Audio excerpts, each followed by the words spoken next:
और सीधे आपको लेके चलते हैं इस वक्त रामचरितमानस का डिजिटल संस्करण ऑल इंडिया रेडियो 1 प्रधानमंत्री उसका विमोचन करते हुए। और इसलिए सबसे पहले मैं आकाशवाणी के उस एक सामान्य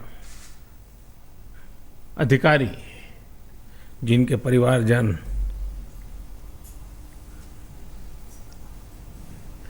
ये औरों के लिए भी प्रेरक बन सकता है कि हमारी जिंदगी व्यर्थ नहीं जाती है। हम जो फाइलों पे साइन करते हैं वो बेकार नहीं होती, कभी न कभी इतिहास को नया मोड़ देते हैं। ये आज की घटना उस बात का जीता जागता सबूत है। दूसरी बात,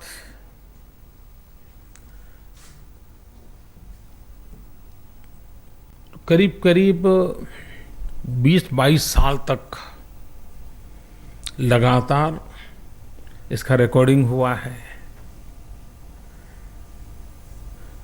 22 साल तक उस टीम को बनाए रखना, उस रिदम को बनाए रखना और उसे उतना ही प्राणवान बनाए रखना। वरना तो यार बहुत हो गए, अब कितने एपिसोड हो गए, अब लोगों को आदत हो गई, चलो यार निकाल दो। नहीं, इससे जुड़े हुए कलाकार शायद आज हिंदुस्तान के बड़े कलाकारों की श्रृंखला में उनका नाम नहीं होगा, लेकिन संगीत के साधक के रूप में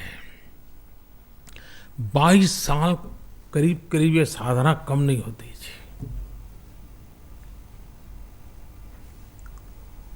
14 लोगों ने एक टीम बनकर के काम किया। 7 लोग हमारे बीच नहीं रहे। सबको आज सम्मानित करने का अवसर मिला। और ये सिर्फ संगीत नहीं है,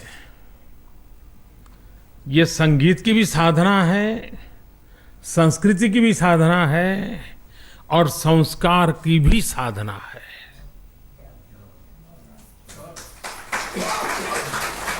और ये काम देखिए, हमारे देश में कई उतार चढ़ाव आए, वैचारिक धरातल पे भी उतार चढ़ाव आए।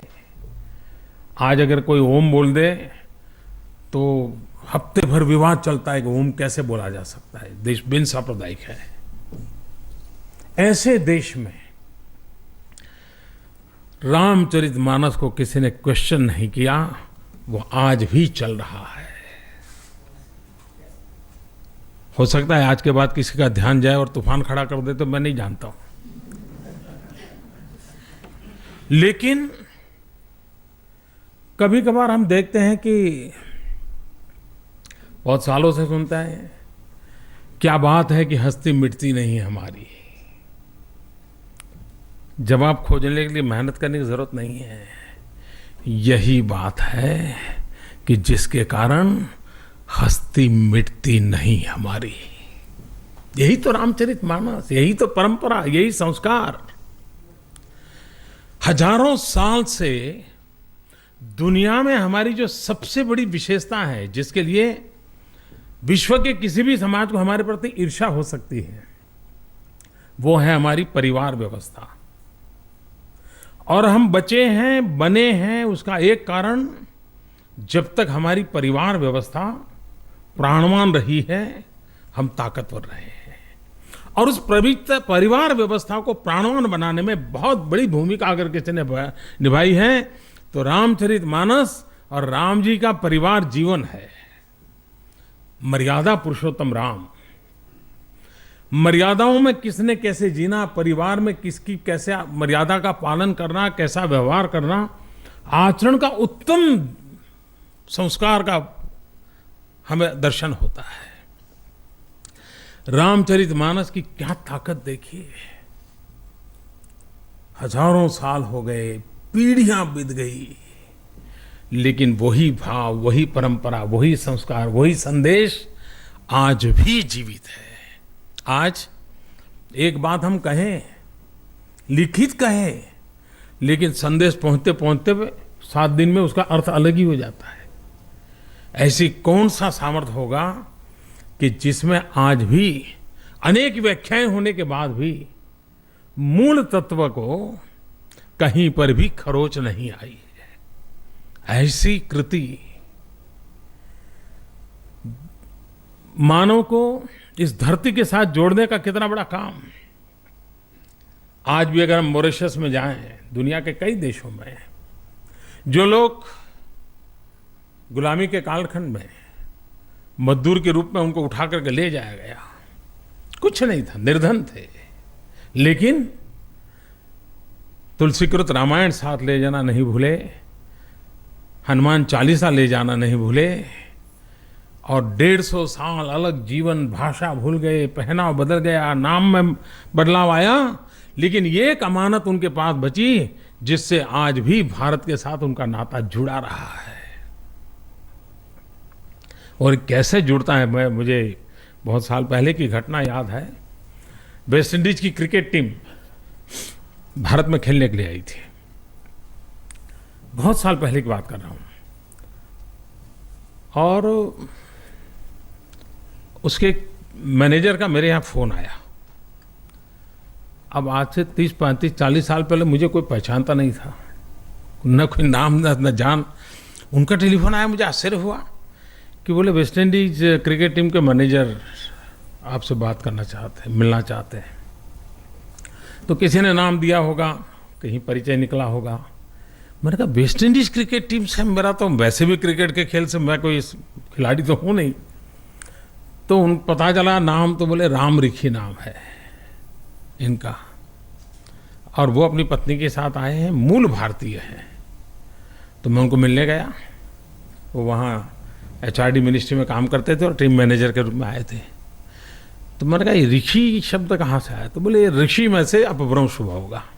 फिर उनकी पत्नी का नाम पूछा, बोले सीता। वो भारत पहली बार आए थे, लेकिन उनको अपना, और मैं जब गया तो स्पेशली वो भारतीय परिवेश पहन करके बैठे थे।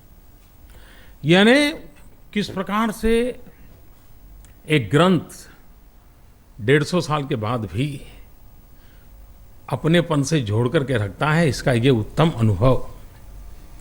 और इस अर्थ में रामचरितमानस आज डिजिटल फॉर्म में सबके सामने जा रहा है। आकाशवाणी की ताकत बहुत बड़ी है।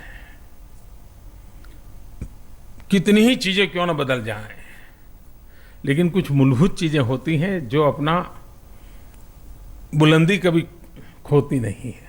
हिंदुस्तान के जीवन में आकाशवाणी की वो ताकत है। लोगों को भले एहसास ना होता, मुझे तो पूरा एहसास होता है, लोग भली भांति समझते हैं। आकाशवाणी की ताकत क्या है, मेरा एक ऐसा अनुभव है जो मैं कभी भूल नहीं सकता।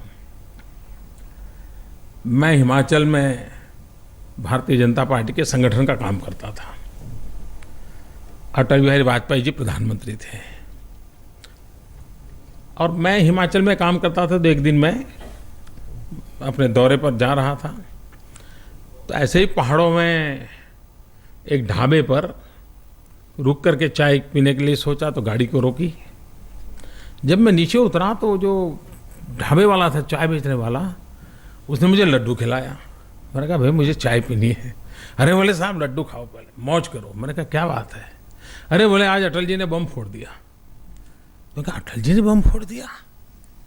अरे बोले अभी अभी रेडियो पर सुना है कि भारत ने बम फोड़ा है, न्यूक्लियर टेस्ट हुआ था। मुझे वो पहली खबर आकाशवाणी के माध्यम से एक चाय वाले ढाबे वाले ने दी।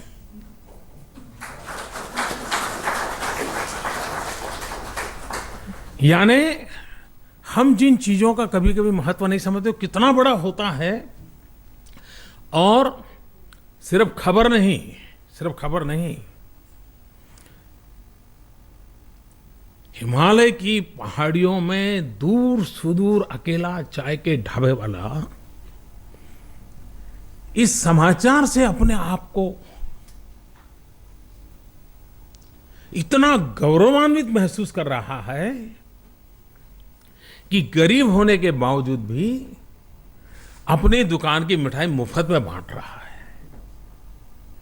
संदेश की ताकत क्या है देखिए। और समय ज्यादा नहीं होगा, ये 5 बजे डिक्लेयर हुआ होगा शाम को, और मैं करीब 6, सवा 6 बजे वहां से गुजरा हूं। कहने का तात्पर्य ये है कि हमारे ये कम्युनिकेशन अपने आप में इतने बड़े देश में बहुत अनिवार्य है, बहुत आवश्यक है। और आज के कंपटीशन के युग में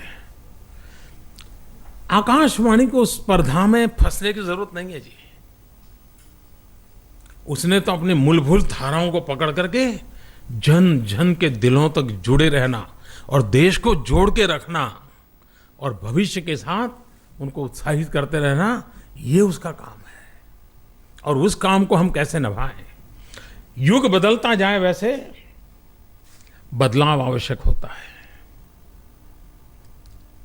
कायाकल्प जरूरी होते हैं।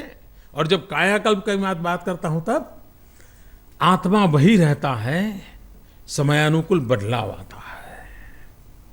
ये डिजिटल रूप उसका एक सही कदम है। हम लोग, अब मुझे बताया गया आकाशवाणी के पास 9 लाख घंटों का रिकॉर्डिंग मटेरियल उपलब्ध है। 9 लाख घंटे। शायद दुनिया में किसी एक इकाई के पास इतना खजाना नहीं होगा जी। और उस समय आकाशवाणी का जो रूप रंग था, बाद में जो हमारे यहां जो चला माहौल अलग बात है। मैं जरूर मानता हूं कि आकाशवाणी के पास भारत की मूल आवाज, भारत का मूल चिंतन, भारत की मूल एंड अनडाइल्यूटेड, ये उसमें उपलब्ध होगा। इन 9 लाख घंटों का जब डिजिटल वर्जन तैयार होगा, फिर उसमें भाषाओं का उपयोग किया जा सकता है। अन्य कितनी बड़ी सेवा होगी। ये महामूली चीजें संभाले रखने के लिए, उसको आज नया रूप देने के लिए बधाई देता हूं। और देशवासियों को ये नजराना देते हुए मैं गर्व महसूस करता हूं। मैं आभारी हूं डॉक्टर करण सिंह जी का। और मैंने देखा है कि हमारे करण सिंह जी इन चीज़ों से ऐसे जुड़े हुए हैं, इसका इतना महामूल्य मानते हैं वो, कि उनको कोई राजकीय विचारधारा कभी बाधा नहीं बनती है। और हमेशा ऐसी चीज़ों को वो आशीर्वाद देते रहे, प्रोत्साहन देते रहे। आज विशेष रूप से आए, इसलिए मैं उनका आभार व्यक्त करता हूँ।